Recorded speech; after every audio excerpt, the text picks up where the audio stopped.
அஸ்ஸலாமுஅலைக்கும். Hello friends, welcome to சமையல் மனம். இன்றைக்கி நம்ம பார்க்க போகிற ரெசிபி பார்த்திங்கன்னா, பருப்பை சேர்க்காம ரொம்ப டேஸ்டியான ரொம்ப ஈஸியாக செய்யக்கூடிய ஒரு சாம்பார் ரெசிபி தான் பார்க்க போகிறோம். நல்ல சுட சுட இட்லி தோசையோட அந்த சாம்பார் வச்சு சாப்பிட்றதுக்கு ரொம்பவே அருமையாக இருக்கும். 10-15 நிமிஷத்துக்குள்ளவே ரொம்பவே ஈஸியாகவே இந்த சாம்பார் வந்து செஞ்சு முடிச்சிடலாம். இது வரைக்கும் நம்ம சேனலை நீங்கள் சப்ஸ்கிரைப் பண்ணாமல் பார்த்துட்ருக்கீங்கன்னா மறக்காமல் சப்ஸ்கிரைப் பண்ணிக்கோங்க. வாங்க ரெசிபிக்குள்ளே போகலாம்.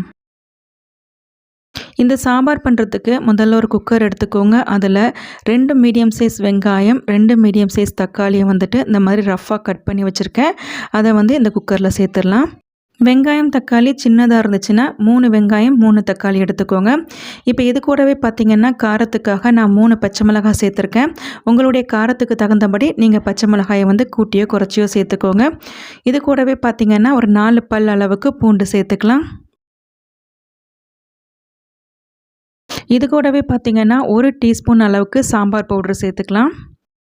கூடவே 1/4 டீஸ்பூன் அளவுக்கு மஞ்சத்தூள் சேர்த்துக்கலாம். சேர்த்துட்டு இது வேக வைக்கிறதுக்கு 2 கப் அளவுக்கு தண்ணி சேர்த்துக்கிறேன். தண்ணி சேர்த்ததுக்கு அப்புறமா குக்கரை வந்து மூடிட்டு அடுப்பை மீடியம் ஃப்ளேமில் வச்சு 3 விசில் வச்சு நல்லா வேக வச்சு எடுத்துக்கோங்க. இப்போ 3 விசில் வந்து ப்ரெஷர் நல்லா ரிலீஸ் ஆனதுக்கு அப்புறமா ஓப்பன் பண்ணி பார்க்கலாம். வெங்காயம் தக்காளி நல்லா வெந்து வந்திருக்கு. இந்த அளவுக்கு நல்லா வேக வச்சு எடுத்துக்கோங்க. இப்போ இதில் இருக்கிற தண்ணியை மட்டும் வடிகட்டி எடுத்துக்கலாம்.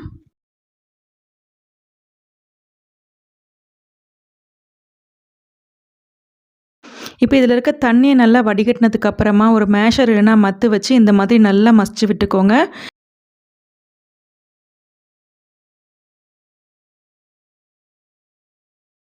வெங்காயம் தக்காளி எல்லாத்தையும் இந்த அளவுக்கு நல்லா மசிச்சு விட்டுக்கோங்க. இப்போ இது கூட ஏற்கனவே நம்ம வடிகட்டி வச்சுருந்தோம்ல அந்த தண்ணி இதில் சேர்த்துட்டு இப்போ இதை தனியாக எடுத்து வச்சிடலாம். இப்போ அடுத்ததாக ஒரு கடாய் அடுப்பில் வச்சுக்கோங்க. கடாய் நல்லா சூடானதுக்கப்புறமா 2 டேபிள் ஸ்பூன் அளவுக்கு எண்ணெய் சேர்த்துக்கிறேன். எண்ணெய் நல்லா சூடானதுக்கப்புறமா பார்த்திங்கன்னா 1 டீஸ்பூன் அளவுக்கு கடுகு சேர்த்துக்கலாம். கடுகு நல்லா பொரிஞ்சு வந்ததுக்கு அப்புறமா 2 காஞ்ச மிளகாய் சேர்த்துக்கோங்க.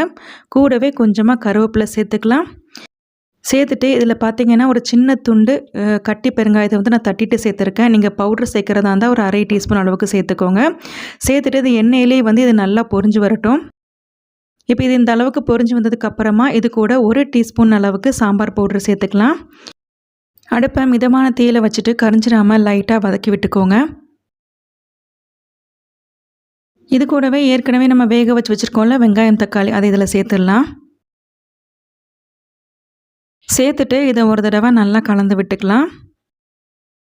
இப்போ இதை கலந்து விட்டதுக்கு அப்புறமா பார்த்திங்கன்னா இந்த சாம்பாருக்கு தேவையான அளவுக்கு தண்ணி சேர்த்துக்கலாம்.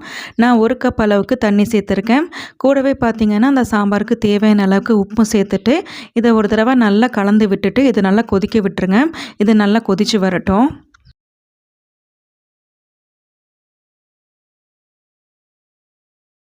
பார்த்திங்கன்னா இந்த அளவுக்கு இது நல்லா கொதித்து வரணும். இப்போ அடுத்ததாக ஒரு பவுலில் வந்து 2 டேபிள் ஸ்பூன் அளவுக்கு கடலை மாவு எடுத்திருக்கேன். இப்போ இதில் கொஞ்சமாக தண்ணி சேர்த்து ஒரு 1/4 கப் அளவுக்கு தண்ணி சேர்த்துட்டு நல்லா கட்டிகள் இல்லாமல் கரைச்சி விட்டுக்கோங்க. பார்த்திங்கன்னா இந்த அளவுக்கு நல்லா கரைச்சி விட்டதுக்கு அப்புறமா அடுப்பை வந்து மிதமான தீயில வச்சுட்டு இந்த கடலை மாவை அதில் சேர்த்துக்கலாம். சேர்த்துட்டு கட்டிகள் இல்லாமல் இது நல்லா கலந்து விட்டுக்கோங்க. கடலை மாவு சேர்த்ததுக்கு அப்புறமா பார்த்திங்கன்னா சாம்பார் வந்து திக்காக ஆரம்பிக்கும். இந்த அளவுக்கு நல்லா கட்டிகள் இல்லாமல் கலந்து விட்டதுக்கு அப்புறமா இது நல்லா கொதிக்க விட்டுடலாம். நம்ம சேர்த்துருந்த கடலை மாவோட பச்சை வாசனை போய் இது நல்லா கொதிச்சு வரட்டும். அடுப்பை நல்லா ஹை ஃப்ளேமில் வச்சுட்டு கொதிக்க வச்சுக்கோங்க. இப்போ பார்த்திங்கன்னா சாம்பார் நல்லா கொதிச்சு வந்துடுச்சு. சாம்பார் வந்து ரொம்ப திக்காகவும் இல்லாமல் ரொம்ப தண்ணியாகவும் இல்லாமல் இந்த மாதிரி இருக்கிற மாதிரி பார்த்துக்கோங்க. அப்போ தான் வந்து நம்மளுக்கு இட்லி தோசையோட ஊற்றி சாப்பிட்றதுக்கு ரொம்பவே நல்லாயிருக்கும்.